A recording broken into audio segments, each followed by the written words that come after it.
Chapter 1 The Indoor Wall. Whoomph! Jack slapped his right hand onto the artificial rock face above him. He slid it to the right and wrapped his fingers around a plastic grip.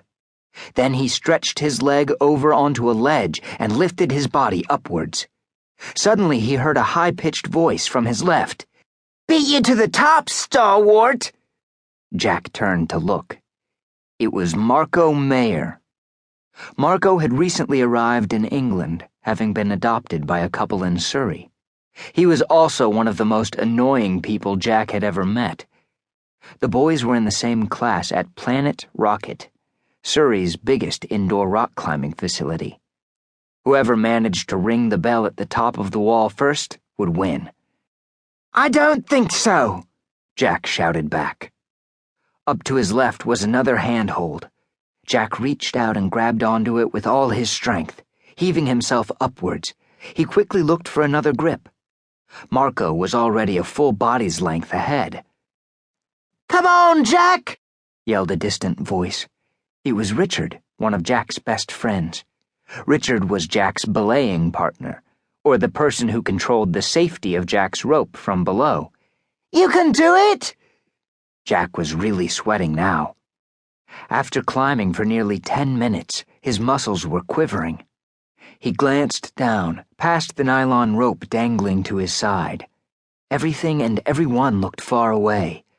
That's what happened when you were 6 stories off the ground.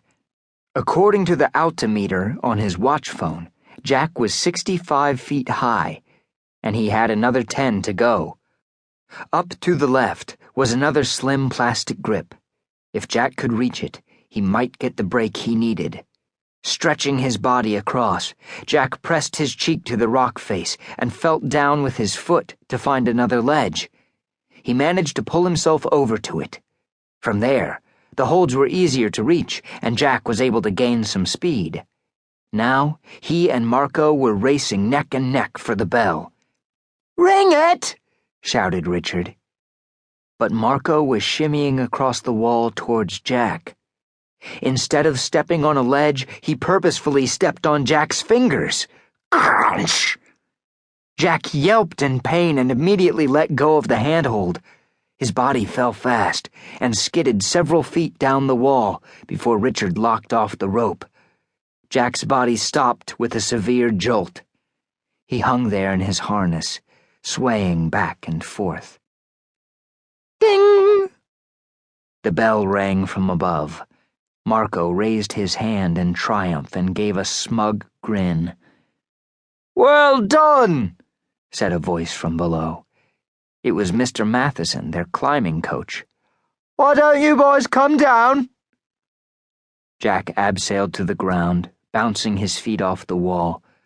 Instead of taking it slowly, Marko sailed to the floor as fast as he could. "Told you I'd beat you," he boasted as he passed Jack. "Cheat!" yelled Jack. As soon as Jack's feet touched the floor, Richard was at his side. "What happens up there?" he asked. Jack rolled his eyes as he took off his helmet and harness. Coach Matheson walked over to Marko and slapped him on the back. "Nice job," he said, congratulating Marko. It was obvious that he hadn't seen the cheating going on. "You're the champ of the day." Marko snickered.